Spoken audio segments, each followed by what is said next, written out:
Yes guys, in this video I'm going to teach you the mindset and how to recode your identity to build an awesome, jacked, lean, ripped physique. Now this is episode 5 in the mini-series. If you haven't watched episode 1, 2, 3 and 4, I strongly advise you go and check those out. They look through introducing the series, nutrition, training, daily habits, and now the final episode looking at mindset. Let's jump straight in. Right guys, we're going to look at how physique transformation is simply a side effect of a mindset shift.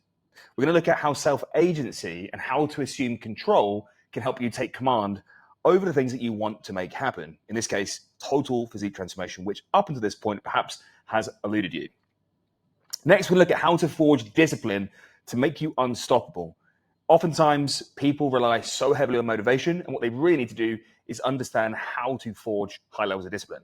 And then finally, we're going to look at how to use systems to reduce your need to actually use willpower.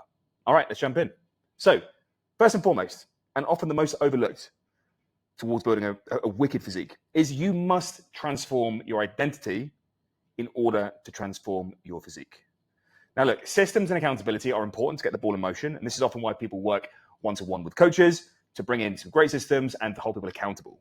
But when it comes to building the physique of your dreams, sustainably and permanently, without the crutch, let's say, of having someone to always be accountable to, the identity needs to shift. Because unless you actually develop a mindset where your identity is consistent and self-leadership is a big part of that, you're never going to be able to stay consistent. And you're always going to be dealing with the symptoms behind your poor physical form. We need to shift the way you operate, shift your internal wiring so that in your very being, you become the sort of person that operates from a place of discipline and that is freed by the ability to have discipline so that you can work towards the things that are going to give you long-term gratification. Now, this is a massive misstep within traditional fitness protocols, traditional coaching models, and we need to understand that sustainable change only comes when we create an identity and mindset shift. Otherwise, you're going to be relying on external systems, being accountable to other people, relying on motivation, relying on feeling right to ever get into great shape, let alone hold it. So that's crucial. I cannot stress this enough. We need to make a shift in the way that we think. So how do we do that? All right, at the very top of this major shift, there needs to be the element of ownership. You need to start to take ownership of everything. And this is what we call self-agency. And principally, the whole philosophy, the whole theory of self-agency is that change starts with ownership and that everything up until this point is your fault. All your wins, all your losses, everything in life as it stands here and now is your fault. And when you accept this, although you might be thinking, well, that's a little bit harsh, I can think of a few things that really aren't my fault, within reason, okay? Within reason. But the place where you are now, particularly with your physique, if you are a healthy individual, is your fault.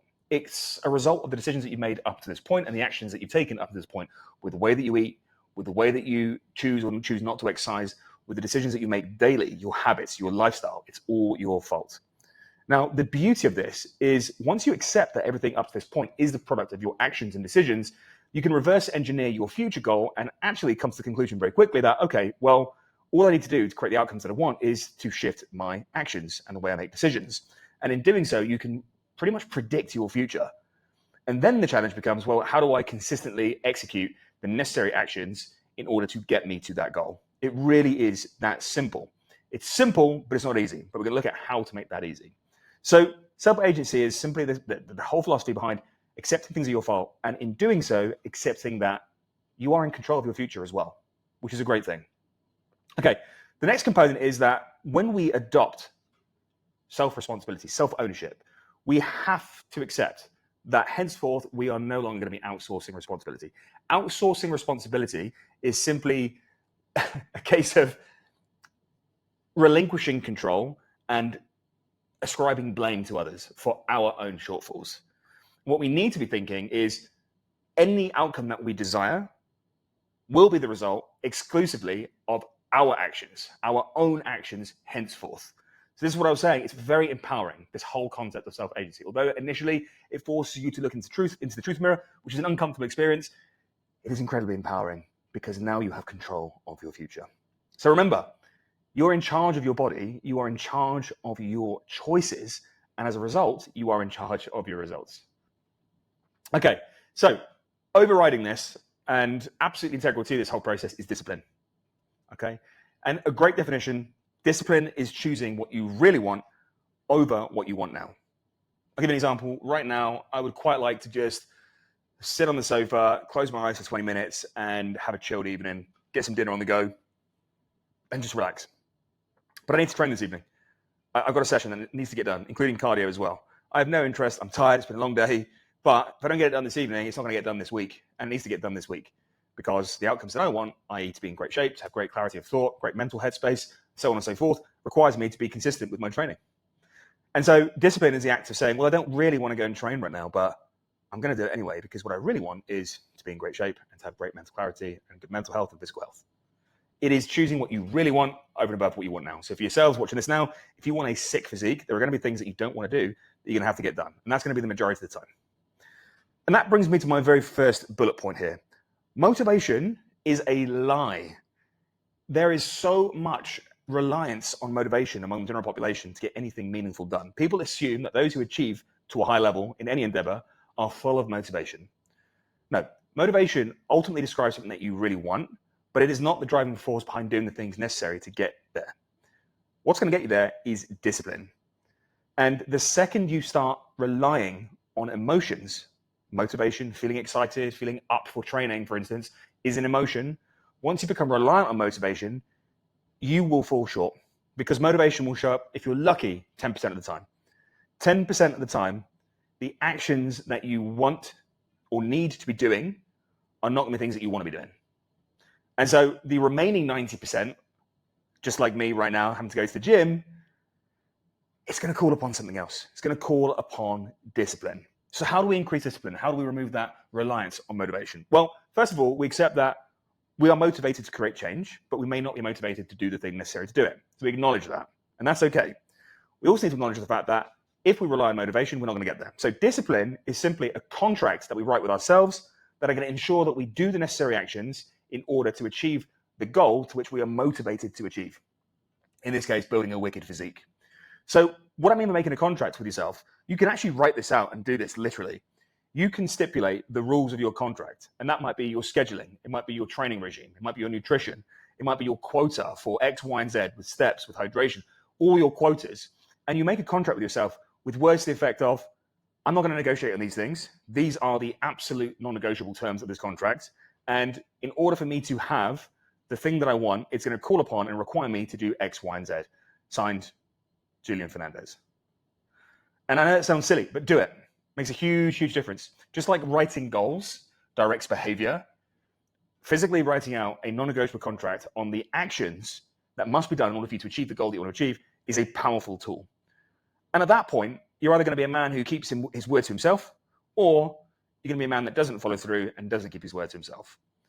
And just imagine, just really come to terms and look into that truth mirror now and decide right now which you are. Assign an identity, and either an A or a B identity.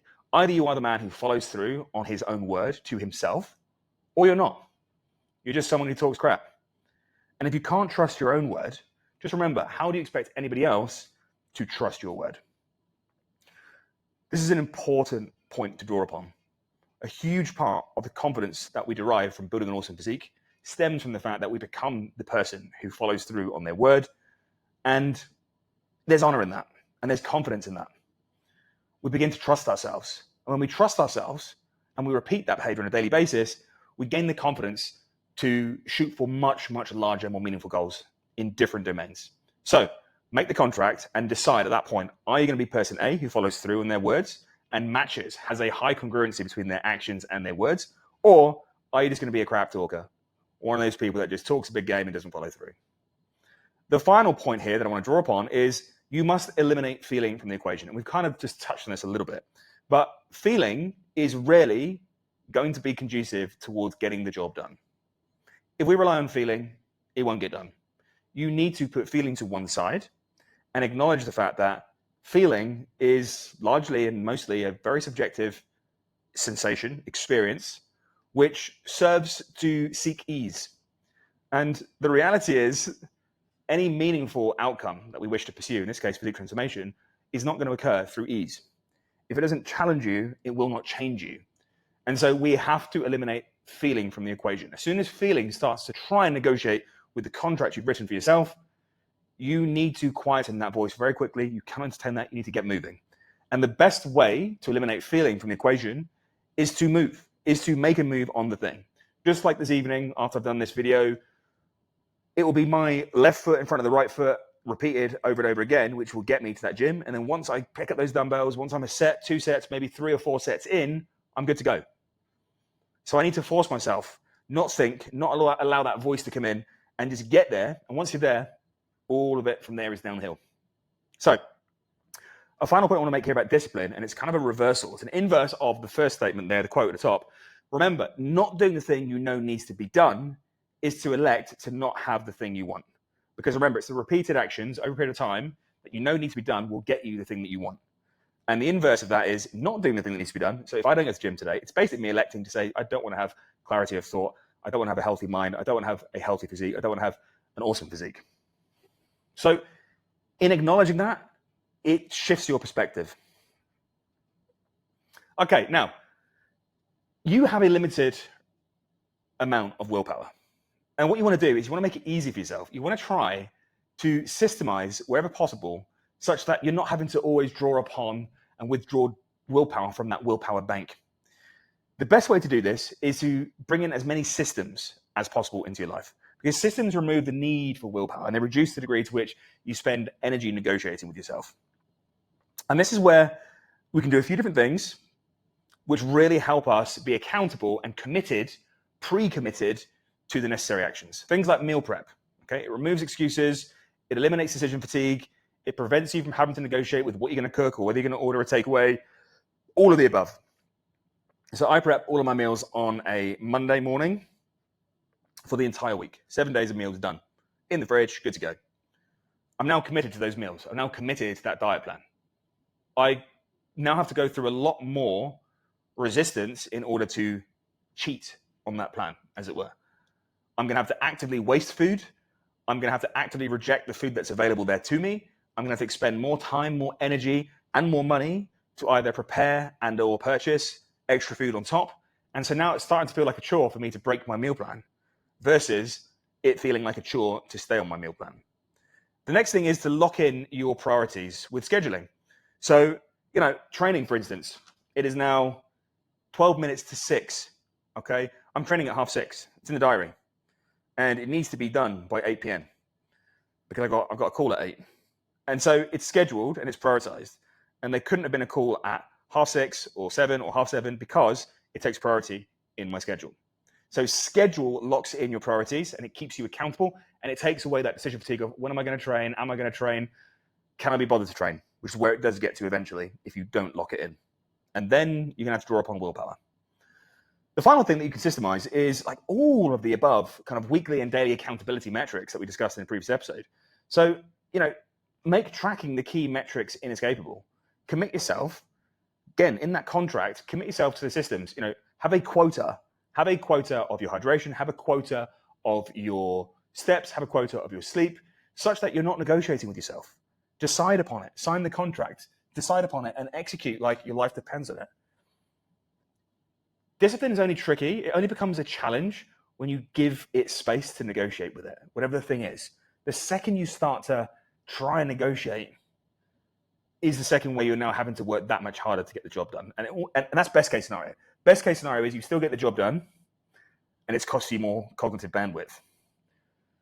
Worst case scenario is you negotiate with yourself so well that you drop out of the action that needs to be done, the training session, you get the cheap meal, you skip the steps. So I like this little quote here. I take credit for this one. What you measure, you are mindful of and are able to manage. If you don't measure the thing, the number of sessions, the cardio, the steps, the hydration, the sleep, then you're not mindful of it. And it's very easy to just escape it, right? It's very easy to pretend it didn't happen. Calories is a great one, right? How many people track their foods brilliantly and then they'll order a pizza and have a bag of Skittles and maybe a bag of crisps? They won't track those calories. Funny that, right? And so when you measure something, you become mindful of it. And when you measure and you are mindful of the thing, you're able to manage it. So again, if you haven't seen the previous 4 episodes in this How to Get Jacked mini-series, make sure you go back and watch those now. And be sure to like and subscribe and comment your best takeaway points from these videos in the comment section below. Cheers.